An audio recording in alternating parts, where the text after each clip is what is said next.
Namaskar.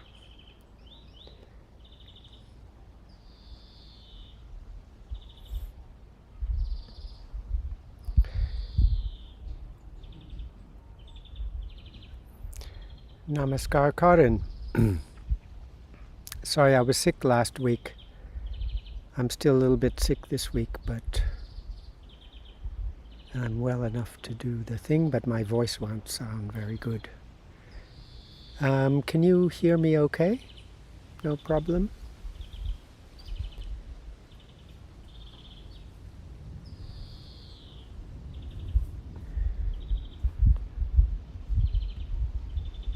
Namaskar, Manohari.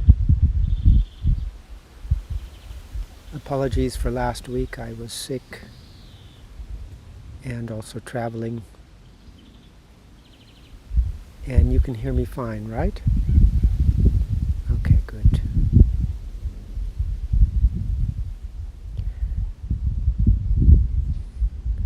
So, as you can see, I'm not in my normal place.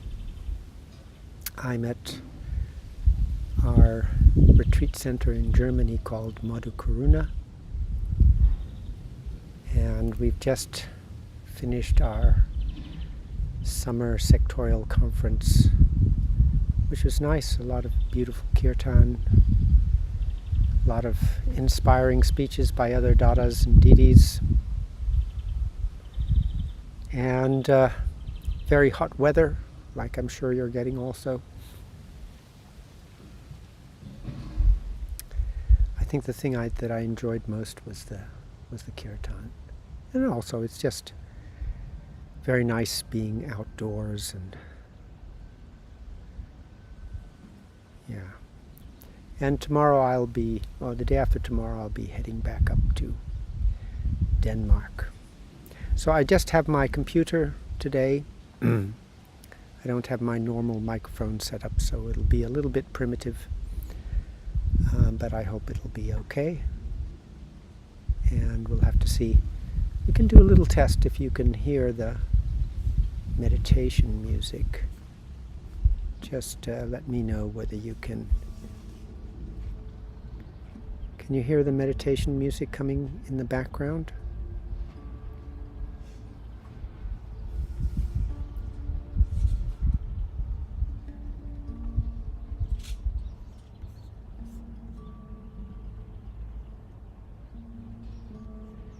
Just doing a few tests, those of you who are joining, because I'm outdoors and have a different setup. Okay, you can hear the meditation. I'll turn it off now and we'll do some Kiirtan.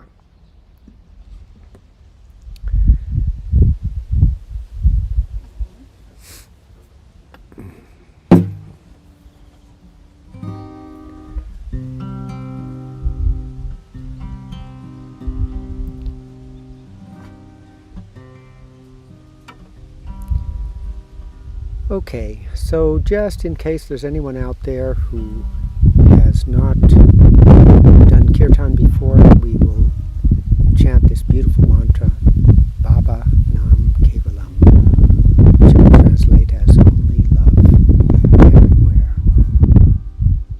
And we'll do that for about 10 minutes, and then we'll do our usual guided meditation.